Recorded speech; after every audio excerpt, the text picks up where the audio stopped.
ഉയർന്ന ടാരിഫ് നയത്തിലൂടെ US president Donald Trump പ്രഖ്യാപിച്ച വ്യാപാര യുദ്ധത്തിന്റെ ഏറ്റവും വലിയ ആഘാതത്തിന് വിധേയമായ കേരള കമ്പനികളിൽ കിറ്റക്സ് ഗാർമെന്റ്സിനാണ് ഏറ്റവും പ്രാമുഖ്യം.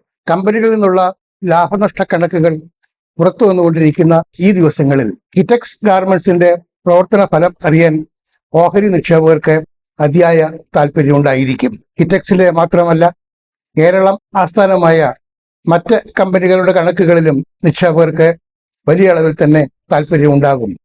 കേരളം ആസ്ഥാനമായ സംരംഭങ്ങൾ എന്ന നിലയ്ക്ക് ഈ കമ്പനികളുടെ ഓഹരി ഉടമകളിൽ ഗണ്യമായ പങ്കും കേരളത്തിലാണ് എന്നതാണ് ഈ വർദ്ധിത താല്പര്യത്തിന് കാരണം.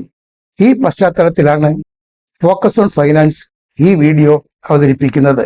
പശ്ചിമേഷ്യയിലെ സംഘർഷവുമായി ബന്ധപ്പെട്ട സംഭവവികാസങ്ങൾക്ക് മാധ്യമങ്ങൾ നൽകുന്ന പ്രാധാന്യം അതേ അളവിൽ നൽകാൻ ഈയിടെയായി സ്റ്റോക്ക് മാർക്കറ്റ് തയ്യാറാകുന്നില്ല. ഇതൊരു പ്രത്യേകതയാണ്.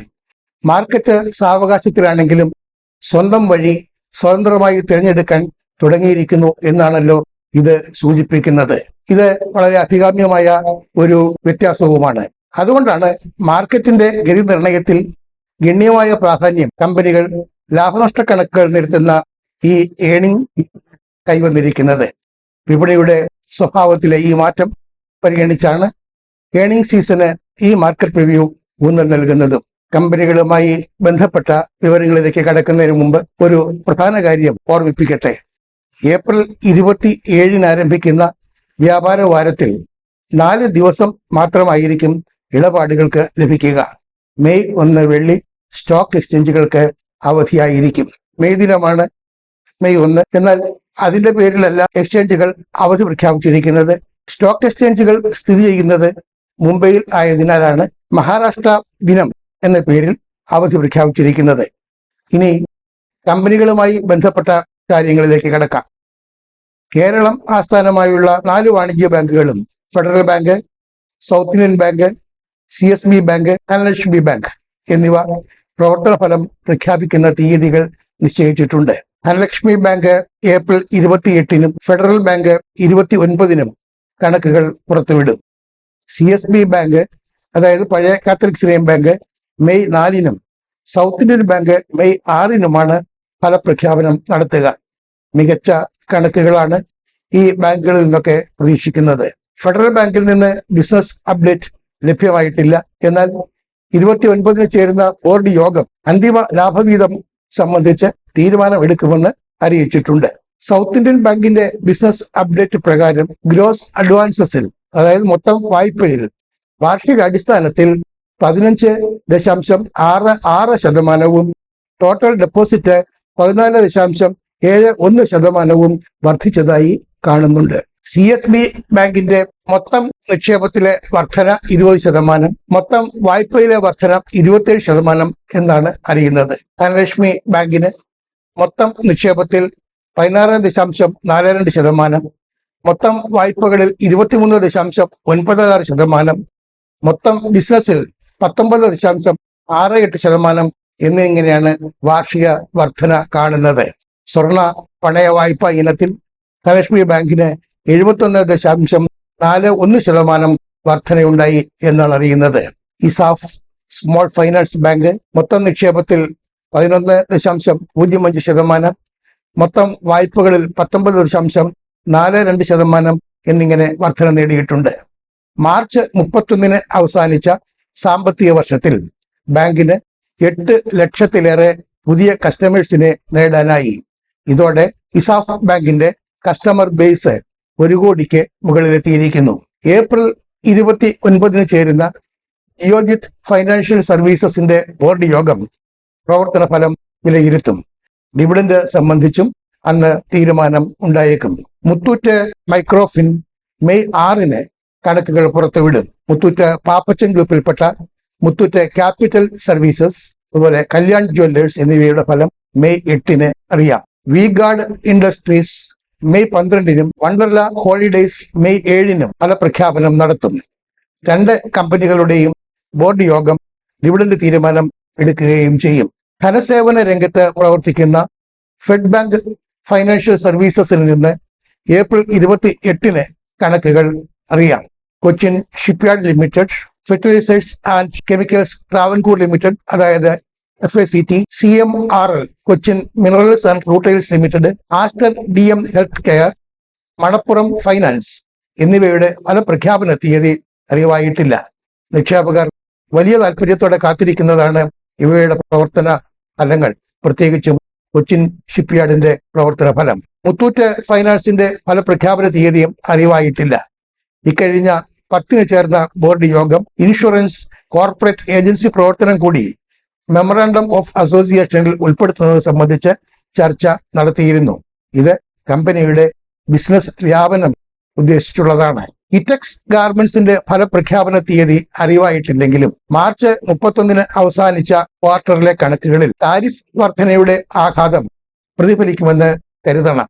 അതിനിടെ ഗാർമെന്റ് കയറ്റുമതിയിൽ ഇറ്റെക്സ് Garments, Arvind Limited, Gokaldas Exports തുടങ്ങിയ കമ്പനികൾ വലിയ പ്രതീക്ഷയിലാണ്. ഫോറിൻ ബയേഴ്സിൽ നിന്നുള്ള താൽപര്യ വർധനയാണ് കാരണം. അവരുമായി കമ്പനികൾ ചർച്ചകൾ നടത്തി വരുന്നു. ഈ സാമ്പത്തിക വർഷത്തെ ആദ്യ 2 ക്വാർട്ടറുകളിലേക്കുള്ള ഓർഡറുകൾ താരിഫ് ഉയർന്ന തലത്തിലായിരുന്നപ്പോൾ തന്നെ ബുക്ക് ചെയ്യുകയുണ്ടായി. ഇവയുടെ എക്സിക്യൂഷൻ പക്ഷേ സെപ്റ്റംബർ 3-4 ക്വാർട്ടറുകളിലായി ആയിരിക്കും നടക്കുക. അതിനാൽ ആ ക്വാർട്ടറുകളിലെ പ്രവർത്തന ഫലങ്ങളിൽ മാത്രമേ വരുമാന കണക്കുകൾ പ്രതിഫലിക്കുകയുള്ളൂ. വിയറ്റ്നാം, കംബോഡിയ, ബംഗ്ലാദേശ് എന്നിവിടങ്ങളിൽ നിന്ന് ഇന്ത്യയിലേക്ക് ബയേഴ്സ് എത്തുന്നത് വളരെ ശ്രദ്ധേയമാണ്. അതേസമയം US മാത്രം പ്രധാനമായും ആശ്രയിച്ചു പോന്ന ഇറ്റെക്സ് ഗാർമെന്റ്സ് ഇപ്പോൾ യൂറോപ്യൻ യൂണിയൻ, UK മാർക്കറ്റുകളിലും അതുപോലെ തന്നെ ഡൊമസ്റ്റിക് മാർക്കറ്റിലും മുന്നേറ്റം നടത്താനുള്ള ശ്രമത്തിലാണെന്ന് സൂചനകളുണ്ട്.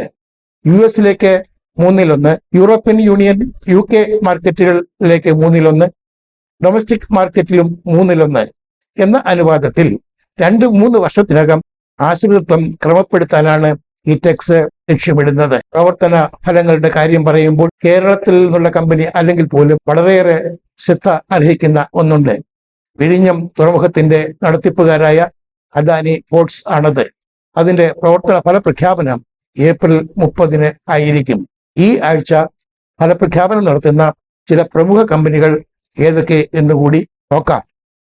Garden Reach Ship Builders and Engineers Limited, Coal India Limited, Bajaj Housing Finance, Rallis India, Bandhan Bank, Castrol, CEAT Limited, Maruti Suzuki, Adani Power, Bajaj Finance, KFin Technologies, Mphasis, Indian Bank, Waaree Energies, Adani Enterprises, Hindustan Unilever, ACC, Cholamandalam Finance, Eveready Industries, GHCL Textiles, Godrej Agrovet, Kajaria Ceramics, National Aluminium Company Nalco, Jindal Steel തുടങ്ങിയവയാണ് അവ. ഇനി നിക്ഷേപകർക്ക് താല്പര്യമുള്ള ചില corporate നടപടികൾ വിശദമാക്കാം. Aurobindo pharma 800 കോടി രൂപയുടെ share buyback പദ്ധതി പ്രഖ്യാപിച്ചിട്ടുണ്ട്. ഓഹരി ഒന്നിന് 1475 രൂപയാണ് ബൈബാക്ക് നിരക്ക്. ഏപ്രിൽ 23 ആരംഭിച്ച ബൈബാക്ക് 29 ക്ലോസ് ചെയ്യുമെന്നാണ് അറിയിപ്പ്. മറ്റൊരു വളരെ പ്രധാനപ്പെട്ട അറിയിപ്പ്, നിക്ഷേപകർ നെടുനാളായി കാത്തിരുന്ന ഡീമർജർ യാഥാർത്ഥ്യമാകുകയാണ്. മെയ് 1 അർഹതയുള്ള ഓഹരി ഉടമകളെ നിർണ്ണയിക്കുന്നതിനുള്ള റെക്കോർഡ് ഡേറ്റായി നിശ്ചയിച്ചിരിക്കുന്നത്. അർഹതയുള്ള ഓരോ ഓഹരി ഉടമയ്ക്കും 4 കമ്പനികളിലെ ഓരോ ഓഹരി ലഭിക്കും.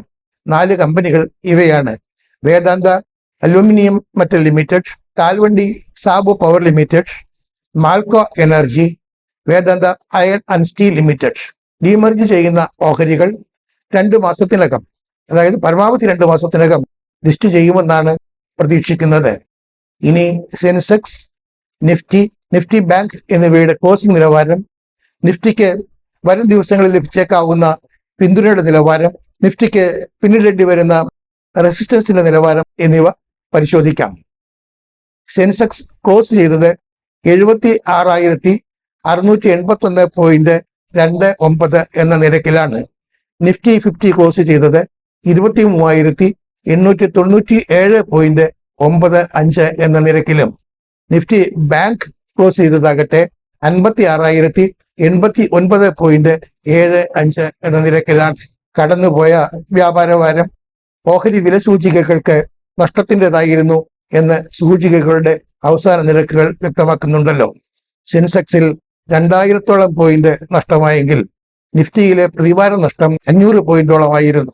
നിഫ്റ്റി ബാങ്ക് സൂചികയിലെ ഇടിവ് അതേസമയം 475.95 പോയിന്റിൽ ഒതുങ്ങി. ഈ ഇടിവാകട്ടെ അത്ര വലിയ ആഘാതമായിരുന്നു എന്ന് പറയാനാകില്ല. ആഗോള സാഹചര്യങ്ങളും വിപണിയുടെ സ്വഭാവവും പരിഗണിച്ചാൽ നിഫ്റ്റിക്ക് ലഭിക്കാവുന്ന സപ്പോർട്ട് റേഞ്ച്, അതായത് പിന്തുണയുടെ നിലവാരം 23,350, 23,400 ആണ് എന്ന് കണക്കാക്കാം. നിഫ്റ്റിക്ക് നേരിട്ടേക്കാവുന്ന റെസിസ്റ്റൻസ് റേഞ്ച് 24,150, 24,250 ആയിരിക്കുമെന്ന് കരുതുന്നു. 24,250 പോയിന്റ് ശക്തമായ കടമ്പയാണ്. വളരെ നിർണായകമാണ് ആ നിലവാരം. ആ പ്രതിബന്ധം തരണം ചെയ്യാൻ കഴിഞ്ഞെങ്കിൽ മാത്രമേ പ്രതീക്ഷകൾക്ക് വകയുണ്ടാവൂ. ഒരു സന്തോഷ വാർത്ത പങ്കുവെച്ചുകൊണ്ട് ഈ എപ്പിസോഡ് അവസാനിപ്പിക്കാം. ക്രൂഡ് ഓയിൽ വില 90-100 US$ തുടർന്നാലും ഇന്ത്യക്ക് 7% സാമ്പത്തിക വളർച്ച സാധ്യമാകുമെന്നാണ് അസോചമിന്റെ അനുമാനം. ഉപഭോഗ വളർച്ച സാമ്പത്തിക വളർച്ച ഉറപ്പാക്കുമെന്ന് അസോചം കണക്കാക്കുന്നു. ചരിത്രപരമായ കണക്കുകളുടെ പിൻബലത്തിലാണ് ഈ നിരീക്ഷണമെന്നും അസോചം പറയുന്നു. ചില രാജ്യാന്തര ഏജൻസികൾ സാമ്പത്തിക വളർച്ച സംബന്ധിച്ച് സംശയങ്ങൾ പഠിപ്പിച്ചിട്ടുണ്ട്. ഈ പശ്ചാത്തലത്തിൽ ഈ അനുമാനം, അതായത് അസോചമിന്റെ അനുമാനം, വളരെ പ്രതീക്ഷ നൽകുന്നതാണ്.